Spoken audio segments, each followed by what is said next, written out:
नमस्ते, आप सभी का स्वागत है हमारे चैनल में। और आज हम करने वाले हैं हिंदी का चैप्टर नंबर 1 जिसका नाम है जनसंचार माध्यम और लेखन। ठीक है, तो चलिए जल्दी से बिना देर करे इसको शुरू करते हैं। तो सबसे पहले तब हमें यहाँ पे क्या पढ़ना है, संचार आखिर में होता क्या है। तो देखिए, संचार का अगर मैं मोटे मोटे तौर पर मतलब बातचीत करना एक दूसरे से, ठीक है, तो भाव व्यक्त करना संचार कहलाता है। भाव व्यक्त करना क्या कहलाता है, संचार कहलाता है। और इन भावों को हम व्यक्त कैसे कर सकते हैं, लेखित रूप में, मौखिक रूप में, सांकेतिक रूप में। ठीक है, अब हम आते हैं संचार के तत्व। ये जो संचार है इसके तत्व क्या क्या होते हैं। तो पहला तो है संचारक या फिर स्रोत, मतलब कि जो संदेश, जो भाव या फिर जो बातचीत कर रहा है तो इसे कहते हैं संचारक, जो भाव या फिर जो भी संदेश है वो भेज रहा है। दूसरा संदेश, मतलब कि वो क्या कहना चाहता है। माध्यम, वो किसके द्वारा बोल रहा है या फिर वो किसके द्वारा अपना संदेश भेज रहा है। फिर प्राप्तकर्ता, ये किसको संदेश दे रहा है। ठीक है, तो सबसे पहले तो क्या है, हमारा संचारक है जो कि जो संदेश भेज रहा है। संदेश क्या होता है, भाव। फिर माध्यम, जिसके द्वारा भेज रहा है। और प्राप्तकर्ता, जिसको ये भेज रहा है क्या, संदेश। अब आता है फीडबैक, मतलब कि सूचना। नमस्ते दोस्तों, आप सभी का स्वागत है हमारे चैनल में। और आज हम करने वाले हैं 11th क्लास हिंदी का पार्ट 1 जनसंचार माध्यम और लेखन। तो चलिए बिना कुछ देर करे इसको शुरू करते हैं। तो सबसे पहले तो हमें यहाँ पे क्या पढ़ना है, संचार के बारे में, कि संचार का मतलब होता है बातचीत करना एक दूसरे से। भाव व्यक्त करना संचार कहलाता है। और संचार का अर्थ ये भी होता है कि हम लिखित, मौखिक, सांकेतिक रूप से अपने भावों को व्यक्त कर रहे हैं, तो वो हमारा होगा संचार। कहते हैं संचार के तत्व। तो इसमें सबसे पहले तो संचारक, जो संदेश भेजता है। संदेश का मतलब क्या हो रहा है कि वो उस संदेश में क्या भेज रहा है, उसके भाव क्या है। फिर माध्यम, ये जो संदेश है किसके द्वारा भेज रहा है। और प्राप्तकर्ता, मतलब कि जो संदेश है ये कौन लेगा। ठीक है, ये संदेश कौन लेगा, कौन प्राप्त करेगा। और फीडबैक का मतलब होता है सूचना। तो संचार का मतलब तो भाव व्यक्त करना, और संचार के तत्व होते हैं ये। तो अब हम करते हैं संचार के प्रकार, कि जो संचार है वो कितने प्रकार का होता है। सबसे पहले आता है मौखिक, मतलब कि जब हम संचार को शब्दों में पेश करते हैं, बात करके पेश करते हैं। सांकेतिक, जब हम अपने संदेश को, अपने संचार को लिखित रूप में या फिर संकेत के रूप में करते हैं। समूह संचार, जब संचार एक समूह में होता है। फॉर द एग्जाम्पल, पंचायत में जो संचार होता है वो हमारा होता है समूह संचार। जन संचार, जब हम किसी माध्यम के द्वारा कोई संचार देते हैं तो उसे हम कहते हैं जन संचार। जैसे कि टीवी के माध्यम से अगर कोई आपको संचार दे रहा है तो वो होगा जन संचार। फिर होता है अंतः व्यक्ति संचार। इसमें बच्चों को मतलब कंफ्यूजन होती है कि आखिर में ये है क्या। तो देखिए, अंतः व्यक्ति संचार का मतलब ये होता है कि जो व्यक्ति है वो किसी और से संचार नहीं कर रहा है, वो अपने मन में ही संचार कर रहा है। या फिर वो किसी संचार कर रहा है तो उसे फीडबैक नहीं मिल रही है। ठीक है, फिर अंतरा व्यक्ति, ये जो संचार है ये दो लोगों या फिर उससे ज्यादा लोगों के बीच में होता है और इसमें व्यक्ति को फीडबैक मिलती है। अब देखिए जनसंचार माध्यम, तो सबसे पहले आते हैं इसमें प्रिंट माध्यम। प्रिंट माध्यम का मतलब हो गया छपाई। जो आजकल जो हम अखबार पढ़ते हैं, जो कॉपी किताबें हम देखते हैं, या फिर जो मैगजीन्स हम देख रहे हैं, तो वो एग्जाम्पल है प्रिंट माध्यम का।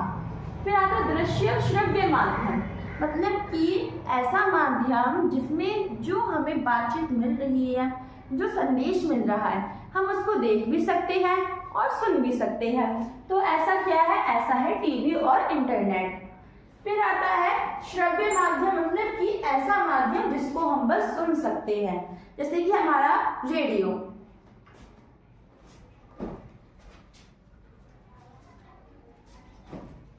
तो अब हमें यहाँ पे क्या पढ़ना है, कार्य। कार्य किसके यहाँ पे, जनसंचार और संचार। तो देखिए, पहला है सूचना देना, एजेंडा पारित करना, शिक्षा देना, जागरूकता के लिए, और देश विदेश के मामले की जानकारी और मनोरंजन के लिए हम संचार और जनसंचार का प्रयोग करते हैं।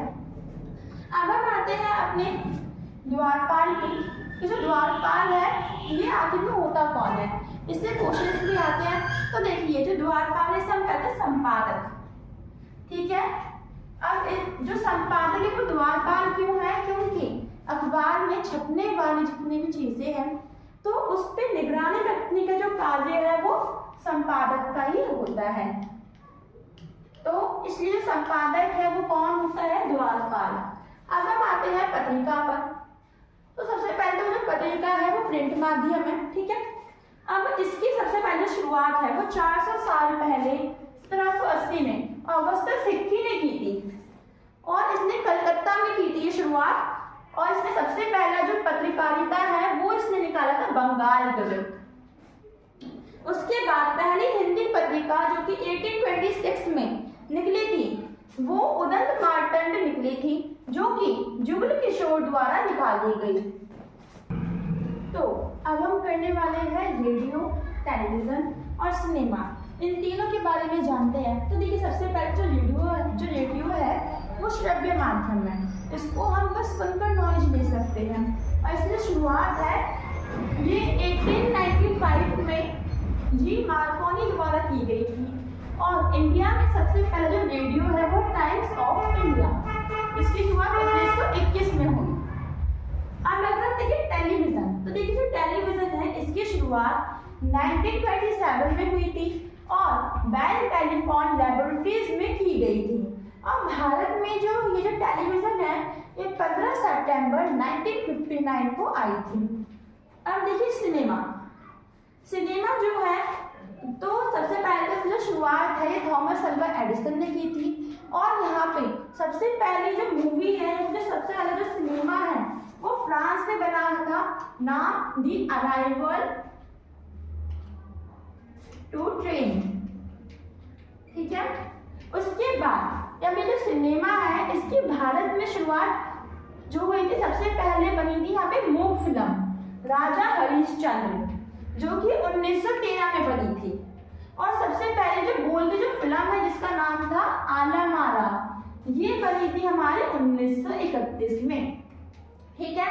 तो आपको यहाँ पे ये याद कर लेना है और आपके इससे क्वेश्चन भी आएंगे।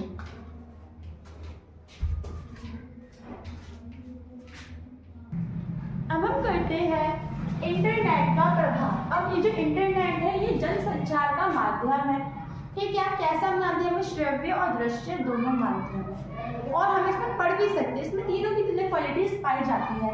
लेकिन आज हमारे समाज में इसका सकारात्मक और नकारात्मक दोनों ही प्रभाव हमें दिखता है।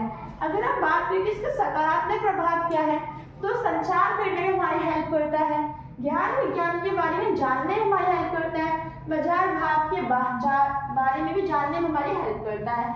और टिकट बुक, मतलब कि अगर कोई व्यक्ति दूर से बैठा है उसे टिकट बुक करवाए तो इंटरनेट के माध्यम से ये भी कर सकता है, बिल जमा कर सकता है, बैंक के काम घर से करने के लिए करते हैं, ठीक है। इंटरनेट के माध्यम से हम जो बैंक के जो काम है वो भी हम घर पर बैठे कर सकते हैं। अब अगर हम देखें कि इसके नकारात्मक प्रभाव क्या है, तो ये अपराध बढ़ा रहा है। अपराध कैसे बढ़ा रहा है, क्योंकि आए दिन हमें इंटरनेट पे कई अपराध देखने को मिलते हैं और जो लोग उन अपराधों को पढ़ते हैं तो उन्हें नए नए अपराध करने के आइडिया मिलते हैं। फिर अश्लीलता फैलाता है। मनुष्य का विज्ञान, मनुष्य जो है वो कैसा व्यक्ति जो कि इजीली उसके अंदर विवेक होता है और वो अपना कार्य भी करता है, ठीक है। लेकिन इसी के साथ थोड़ा चंचल होता है, चंचल भी होता है। और जब वो अपने आसपास के विज्ञापन देखता है तो वो उस विज्ञापन के जाल में फंस जाता है। और आजकल तो इंटरनेट में हमें ऐसे कई विज्ञापन का मतलब होता है एडवर्टीजमेंट, ठीक है। फिर आता है भ्रमित होना। ये जो है लाइन एकदम आपके पर जच रही है, क्योंकि जब आप स्टडी करते हो, पढ़ते हो, तब आप फोन का यूज करते हो, इंटरनेट का यूज करते हो, तो उसमें आप स्टडी करने की जगह, पढ़ने की जगह आप कुछ और करने लगते हो। तो इससे तो मुझे होप है कि आपको ये जो वीडियो है वो आपको अच्छी लगी होगी। So thank you for watching this video.